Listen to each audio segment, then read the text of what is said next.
ಹರನಾಳ ಎಂಬ ಊರಲ್ಲಿ ಗಜಾನನ್ ಮತ್ತು ಮಹೇಶ್ ಎಂಬ ಅಣ್ಣ ತಮ್ಮ ಹುಡುಗರು ಇದ್ದರು. ಅವರ ದಿನನಿತ್ಯ ಗಜ್ಜರಿಕಾಯಿ ತೆಗೆಯುವ ಕೆಲಸ ಮಾಡುತ್ತಿದ್ದರು. ಒಂದು ದಿನ ಆಚರಣೆಯ ದಿನವಾಗಿದ್ದು ಗಜಾನನ್ಗೆ ಬಂಗಾರದ ಹಂಡೆ ಸಿಕ್ಕಿಬಿಡುತ್ತದೆ. ಇದರ ಹಿಂದೆ ಒಂದು ಇಂಟರೆಸ್ಟಿಂಗ್ ಸ್ಟೋರಿ ಇತ್ತು. ಹರನಾಳು ಹಳ್ಳಿ ಸುಂದರವಾದ ಶಾಂತಿಯುತ ಊರು. ಹಳ್ಳಿಯ ತುದಿಯಲ್ಲಿ ಇರುವ ಪುಟ್ಟ ಮನೆಯೊಂದರಲ್ಲಿ ಗಜಾನನ್ ಮತ್ತು ಅವನ ತಮ್ಮ ಮಹೇಶ್ ವಾಸವಾಗಿದ್ದರು. ಅಣ್ಣತಮ್ಮನಿಬ್ಬರು ಸಾಧಾರಣ ಕುಟುಂಬದಿಂದ ಬಂದವರು. ಅವರ ದಿನಚರಿ ತುಂಬ ಸರಳ. ಬೆಳಗ್ಗೆ ಎದ್ದು ಹೊಲಕ್ಕೆ ಹೋಗೋದು, ದಿನವೀಡೀ ಗಜ್ಜರಿಕಾಯಿ ತೆಗೆದು ಸಂಜೆ ಮನೆಗೆ ಹಿಂತಿರುಗೋದು. ಒಂದು ದಿನ ಹಳ್ಳಿಯಲ್ಲಿ ಉಗಾದಿ ಹಬ್ಬ. ಎಲ್ಲರೂ ಹರ್ಷೋಲ್ಲಾಸದಿಂದ ಮನೆಗಳನ್ನು ಅಲಂಕರಿಸುತ್ತಿದ್ದರು. ಗಜಾನನ್ ಯೂಶುವಲ್ ಆಗಿಯೇ ಹೊಲಕ್ಕೆ ಹೋಗಿದ್ದ. ಆದರೆ ಆ ದಿನ ಅವನು ಗಾಜಿನಲ್ಲಿ ಬೆಳೆದ ಒಂದು ವಿಶಿಷ್ಟ ಗಜ್ಜರಿಕಾಯಿ ಗಮನ ಸೆಳೆಯಿತು. ಅದು ಇತರ ಗಜ್ಜರಿಗಳಿಗಿಂತ ದೊಡ್ಡದು, ಮೃದುವಾಗಿತ್ತು ಮತ್ತು ಅದರ ಮೇಲ್ಮೈಯಲ್ಲಿ ಏನೋ ಹೊಳೆಯುತ್ತಿತ್ತು. ಆ ಗಜ್ಜರಿಯನ್ನು ಹಿಡಿದು ಎಳೆದು ನೋಡಿದಾಗ ಆ ಕೆಳಗೆ ಒಂದು ಬಿಳಿ ಬಟ್ಟೆಯಲ್ಲಿ ಸಮಥಿಂಗ್ ಎಸ್ ಇದ್ದಂತೆ. ಕುತೂಹಲದಿಂದ ಗಜಾನನ್ ಆ ಮಣ್ಣನ್ನು ತೆಗೆದು ನೋಡಿದಾಗ ಅದು ಬಂಗಾರದ ಹಂಡೆ. ಅವನ ಹೃದಯದ ಗತಿಯೇ ಹೆಚ್ಚಾಯಿತು.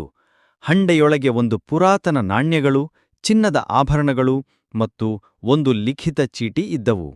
ಆ ಚೀಟಿಯಲ್ಲಿ ಬರೆದಿತ್ತು, ಈ ಹಂಡೆ ಯಾರಿಗೆ ನಿಷ್ಠೆಯುತ ಹೃದಯ ಮತ್ತು ಶ್ರಮದಿಂದ ಕೆಲಸ ಮಾಡುವ ಶಕ್ತಿಯಿದೆ ಅವನಿಗಷ್ಟೇ ಸಿಗಬೇಕು. ನೀವು ಅದನ್ನು ಕಂಡಿದ್ದರೆ ನೀವು ಅರ್ಹರಾಗಿದ್ದೀರಿ.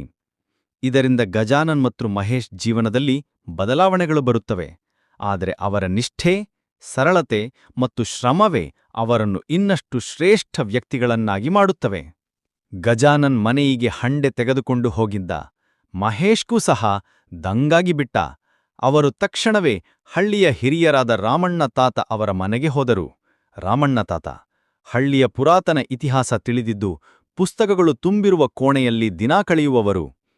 ಗಜಾನನ್ ಹಂಡೆಯ ಕತೆ ಹೇಳಿದಾಗ ತಾತ ಅವರ ಕಣ್ಣು ಬಿಚ್ಚಂತಾಯಿತು. ಅಯ್ಯೋ, ಈ ಹಂಡೆ ಹೇಮಗಿರಿ ರಾಜ್ಯದ ದಿವ್ಯನಿಧಿಯಾಗಿರಬಹುದು.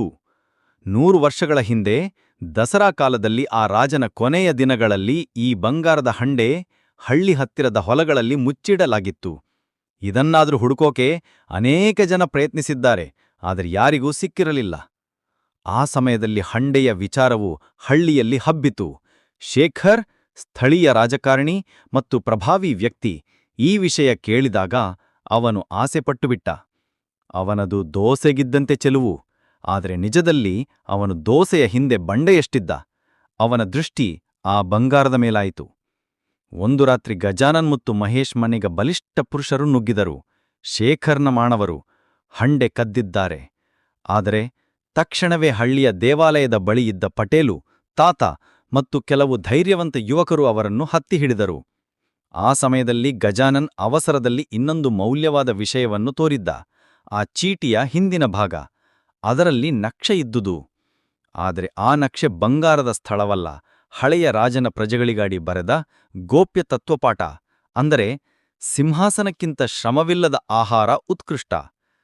ಹಂಡೆಯ ನಾಣ್ಯಗಳನ್ನು ಅವರು ಹಳ್ಳಿಯ ಅಭಿವೃದ್ಧಿಗೆ ಬಳಸಲು ತೀರ್ಮಾನಿಸಿದರು.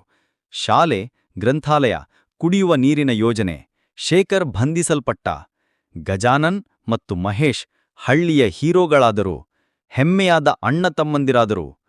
ಹಂಡೆ ಸಿಕ್ಕಿದ್ದು ಕೇವಲ ಸಿಕ್ಕಿದ ಬಂಗಾರದ ಬಗ್ಗೆ ಅಲ್ಲ, ಅದು ಬದಲಾಗುವ ಮನಸ್ಸು, ಹೊಸ ವೀಕ್ಷಣೆಯ ಹಾದಿ ಮತ್ತು ನಿಜವಾದ ಶ್ರೀಮಂತರ ಅರ್ಥವನ್ನು ಜನರಿಗೆ ಕಲಿಸಿದ ಪಾಠವಾಗಿತ್ತು. ಈ ವಿಡಿಯೋವನ್ನು ಪೂರ್ತಿ ನೋಡಿದ್ದಕ್ಕಾಗಿ ಧನ್ಯವಾದಗಳು. ವಿಡಿಯೋ ಇಷ್ಟ ಆದರೆ ಲೈಕ್ ಮಾಡಿ, ಶೇರ್ ಮಾಡಿ, ಸಬ್ಸ್ಕ್ರೈಬ್ ಮಾಡಿ. ಮುಂದಿನ ವಿಡಿಯೋಗಾಗಿ ಕಾಯ್ತಾ ಇರಿ. ಧನ್ಯವಾದಗಳು.